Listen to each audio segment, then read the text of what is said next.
Hi guys, hope you are doing well, and this video is going to be very important. And in this video we will discuss about sharing issue of Windows 11. Means uh, many people are facing the issue that through the Windows 11 we cannot access the share folder or share drive. So if you have a Windows 11 and you cannot access the share folder through the IP address, then this video is especially for you.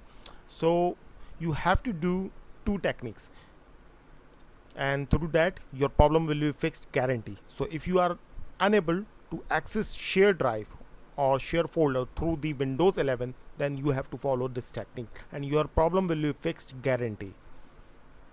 Type gp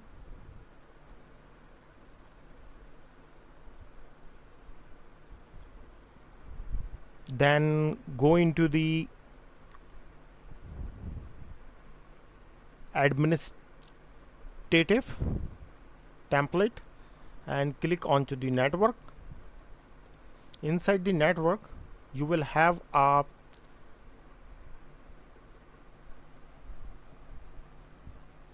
LAN workstation.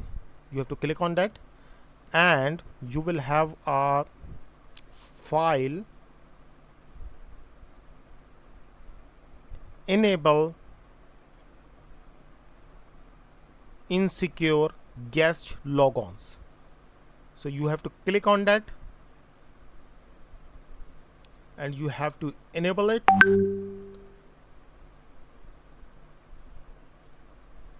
Apply. Okay, then you have to close this, go into the Windows settings.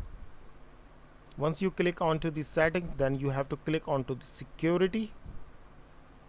Once you inside the security, then you have to click onto the local policies, then security options, and inside the security options you will have a Microsoft digital sign-in. Where it is Microsoft.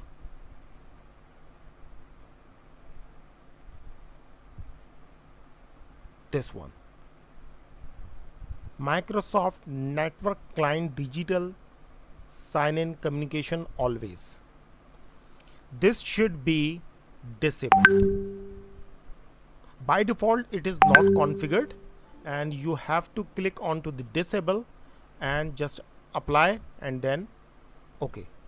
Once you do these two settings, your problem will be fixed guarantee, and after that you have to restart your PC. I'm not going to restart this PC because video will be cut off. So you have to just restart the PC and your problem will be fixed guarantee. Thank you so much for watching this video. Like, subscribe and hit the bell icon, and see you in the next video. Bye bye.